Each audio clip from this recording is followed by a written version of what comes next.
let us see how we can manage the receipts. I mean adding or editing or deleting the payments. Okay. Instead of payments, actually this is the payment what our company is going to get from our clients. So we will be calling it as receipts. So that is the next data entry option. So click on receipts button. This is the receipts management window, and by entering the project ID we can add or delete or manage a receipt of a project. So we have 3 projects, 101, 102 and 103. So let us start with 101. So give the project ID here 101 and press enter. It gives a message that no pending receipts found with this project ID 101. That means no receipts are pending. Either there are no receipts we have entered to this project ID, or there are no pending receipts. All the receipts are clear. That's what it is saying.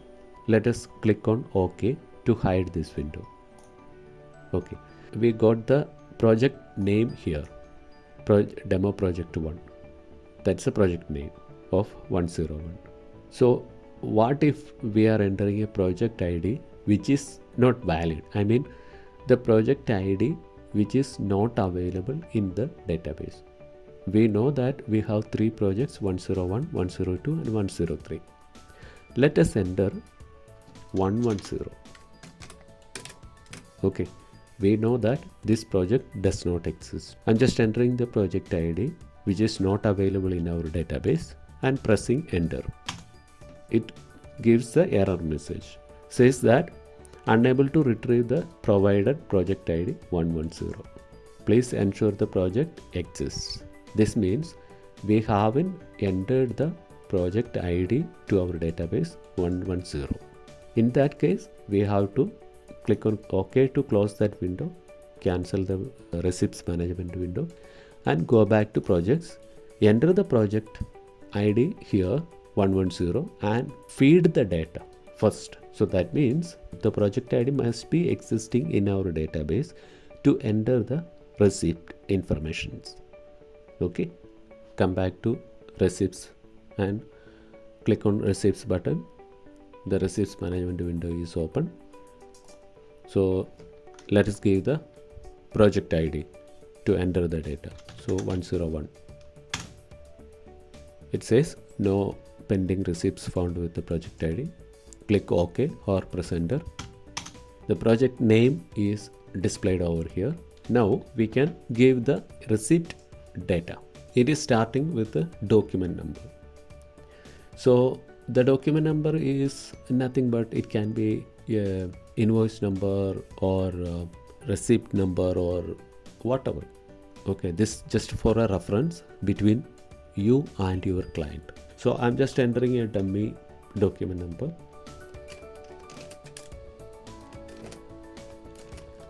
This document number can be alphanumeric. You can enter characters and digits.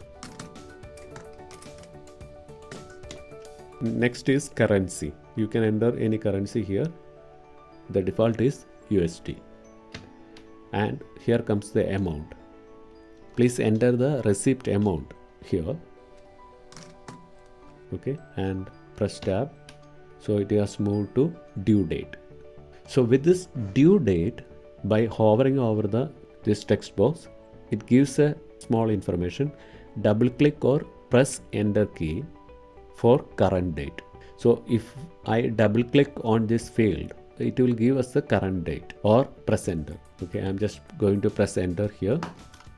So it gave me current date YY format, and also it moved it to the fiscal year text box, and it calculates the date and finds the fiscal year automatically. If we need, we can edit the fiscal year.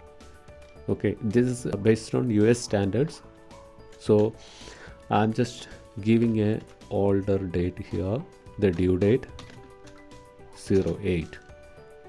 Okay, and press tab.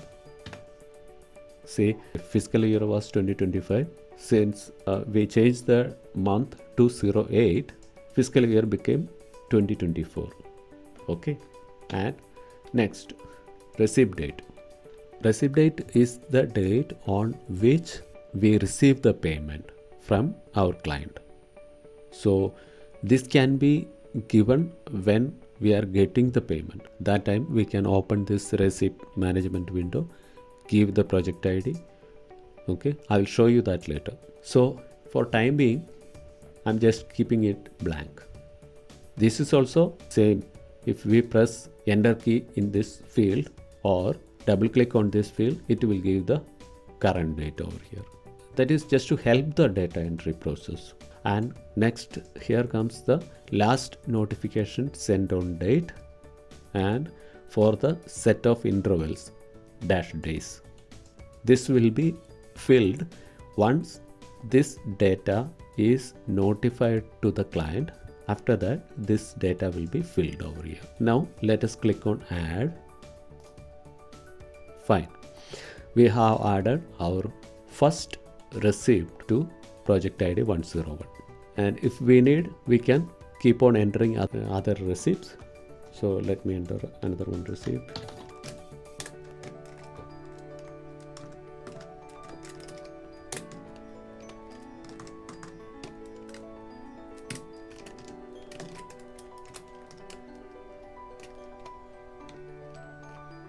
Okay, either click on add button or Alt A. So that payment is also added. Let me add few other receipts as well.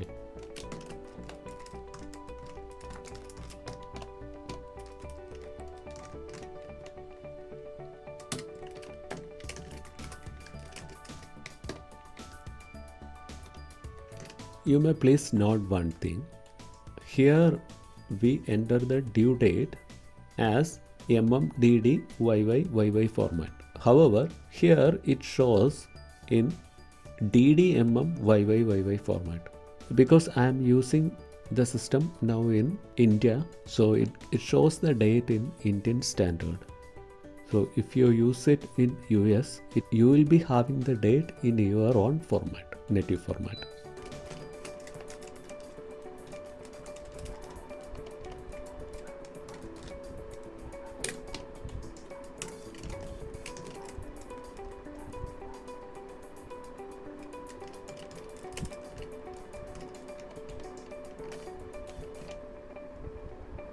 Now we have entered 4 receipts over here.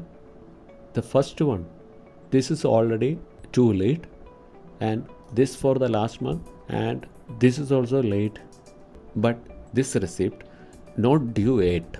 So let us see how the system behaves or how it is going to notify the client. Okay, so let us save the receipts. We have entered 4 receipts to project ID 101. Let us click on save. You have successfully saved or updated records in the database. Click OK. Done.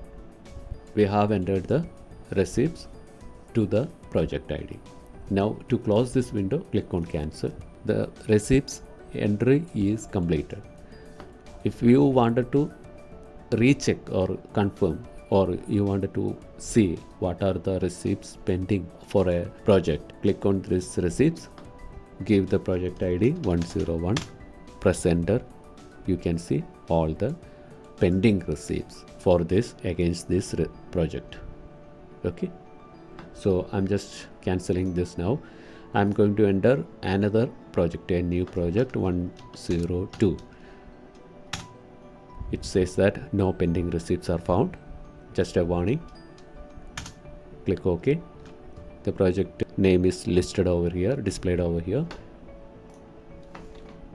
Now let us enter few receipts to this project.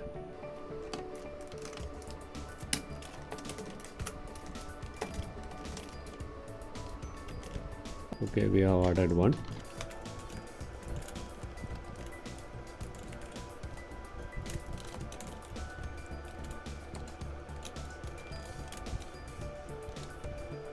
We have 2, and the third one.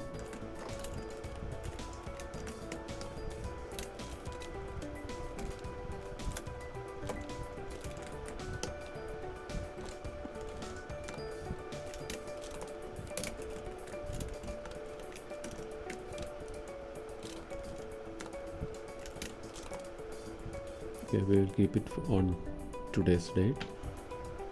We'll add it, and for the future date,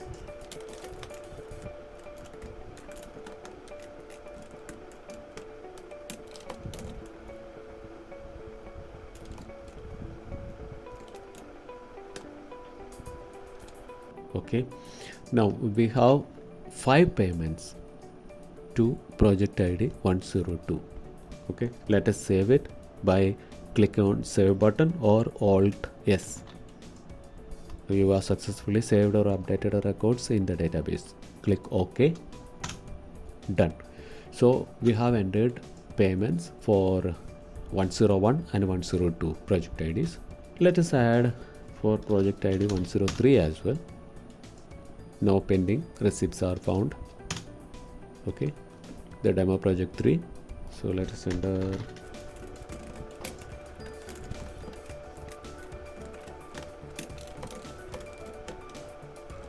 okay. Now I added, and let me add one more.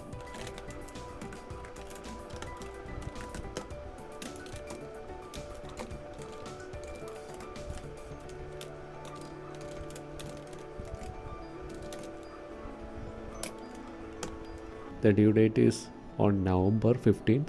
Let us add this payment also. Okay, it is added. 103 is having 2 receipts. Let us save this. Okay, done. So let us just review that. Okay, 101 is having 4 receipts. Okay, and 102 is having 5 records. Okay, and 103 is having 2 records. Now suppose when we are receiving a payment from our client, what will we do?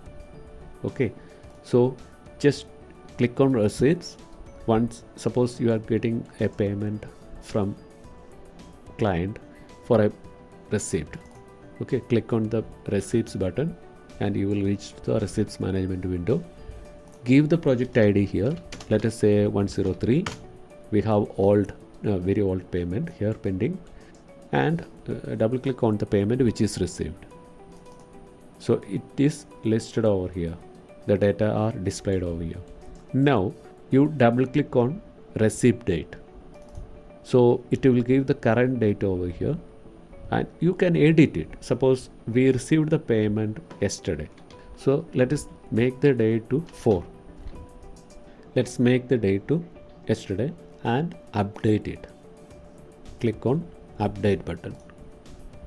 That is updated. You can't see any changes over here, but it is updated. Okay, click on save button so that it will be saved. But before that, please keep in mind project ID 103 is having a payment which is due on July. There were only 2 payments. One was in the month of July, and one for the month of due in the month of November. But the July one is already received. Okay, we have received that payment. So the receipt date is updated. Now click on save. We will come back to it later and see how many payments are pending. Save. Done. Okay, let us again call the project ID 103, which we updated now. There were 2 payments pending. See that? Now the pending is only 1, which is due, which will be due in November 15th. Okay, the July one we have already received. That's why it is not listing it here. How can we see that how many payments we have received? How do we will know? Yes, we have the option of reports. We will come back to it later. So regarding with the receipts management, that's all. So let us click on cancel button to close this window.